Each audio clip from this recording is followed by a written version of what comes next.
হ্যাঁ এভরিওয়ান, কেমন আছো তোমরা সবাই? আশা করি তোমরা সবাই ভালো আছো। সো গাইস, আমিও মোটামুটি আছি। সো গাইস, আজকের দিনটা আমার কাছে একটুখানি শোচনীয় দিন ছিল। এর কারণ একটাই, কারণ ন্যাচারালি যেই টাইমে আমি বাড়ি থেকে বেরোই সেই টাইমে আমি আজকে বেরোতে পারিনি। তার থেকে ঠিক 45 মিনিট আগে আমাকে বেরোতে হয়েছে, শীতকালের মধ্যে, বুঝতেই পারছো। আর আমার ট্রেন ছিল 8:26-এ, আমি বাড়ি থেকে বেরিয়েছি 8:20-তে। 6 মিনিটের মধ্যে আমাকে স্টেশনে পৌঁছাতে হয়েছে। লেট হয়ে গেছিলো আমার, ঠিক আছে, যেখানে 10 মিনিট লাগে স্টেশনে পৌঁছাতে। আর দ্বিতীয় কথা হচ্ছে গাইস, আজকে আমি গেছিলাম একটা স্কুলে আমাদের কোম্পানির তরফ থেকে।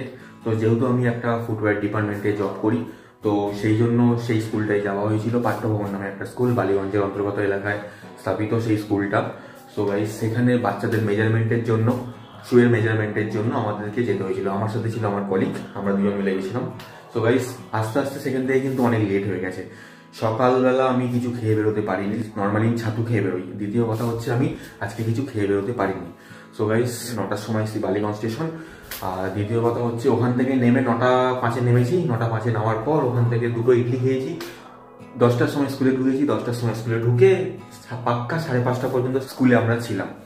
সো গাইস, তার মাঝখানে কোনো খাওয়া দাওয়া হয়নি, তার জন্য একদম শরীর ঝিমিয়ে গেছিল। দ্বিতীয় কথা, গ্যাস হয়ে গেছিল, বুক জ্বালা করছিল, এই জিনিসগুলো হয়েছিল। তার মাঝখানে ওরা চা দিয়েছিল 4 বার।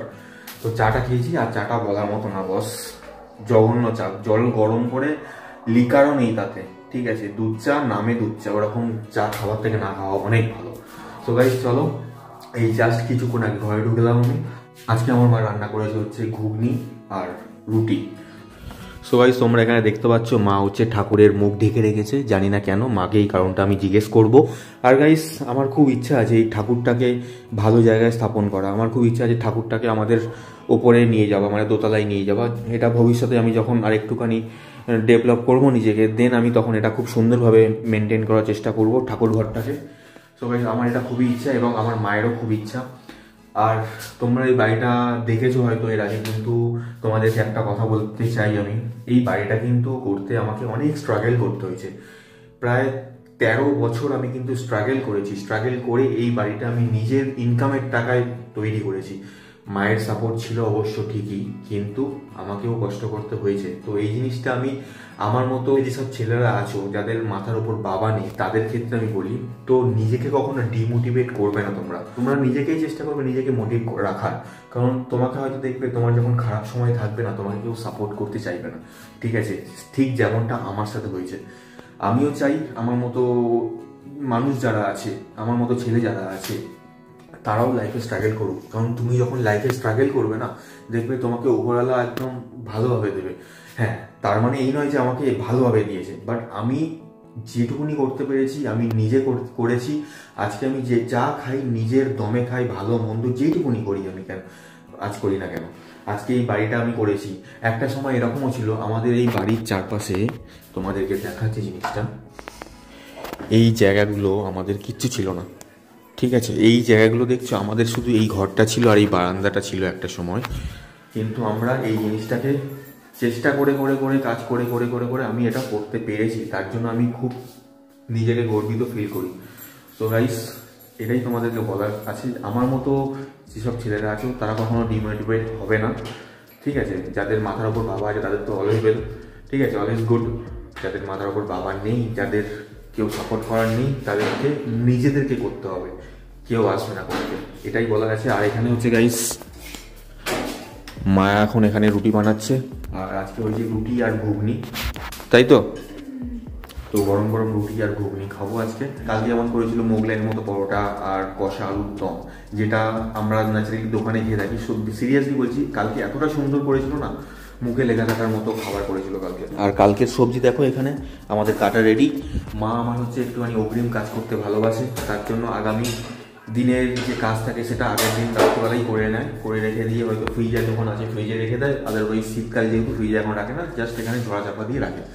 আর এখানে সিরিয়াল দেখে, সারাদিন বাড়িতে একা একা থাকে মা। কোথাও গেছিলে কি গ্যাসের অফিসে? গ্যাসের অফিসে কিন্তু হ্যাঁ, আর একটা জিনিস শুনছি, গ্যাসের অফিসে এখন বায়োমেট্রিক সিস্টেম করছে। যাদের নামে গ্যাস আছে তাদের যে নামে গ্যাস করা আছে সেই নামের মানুষ ব্যক্তিকে বায়োমেট্রিক ছাপ দিতে হচ্ছে। এটা কি সত্যি? হ্যাঁ, তাই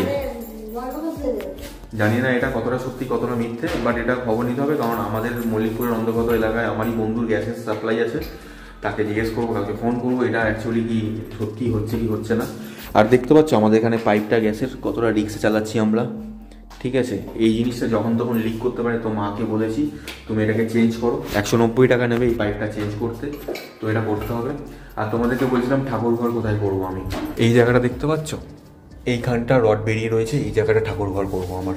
আর এর ওপর রয়েছে হচ্ছে আমাদের জলের ট্যাঙ্কি, যেটা হচ্ছে আমাদের পুরো বাড়িতে সাপ্লাই দেয়। কোনো একদিন আমার বাড়ির ভালোভাবে ট্যুর করবো, আমার বাড়ির ইতিহাস বলবো, ঠিক আছে, সমস্ত কিছুই বলবো। তো চলো গাইস, কন্টিনিউ ব্লগটা দেখতে থাকো, আবার দেখা হচ্ছে। তো গাইস দেখতে পাচ্ছ মা এখন এখানে খাবার দিয়ে গেছে আমাকে।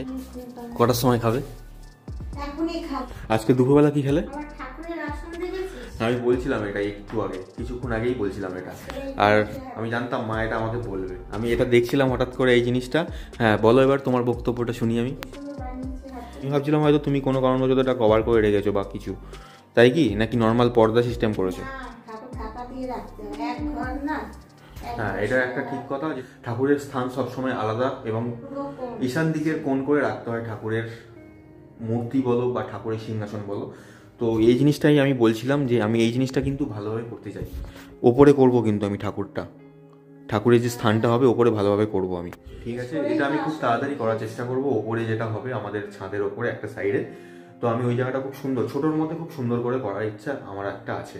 তো চলো গাইস, আমি এখন খাবো রুটি, আর এখানে ঘুগনি দিয়েছে আমাকে, তো এটা আমি খেয়ে নিই এখন।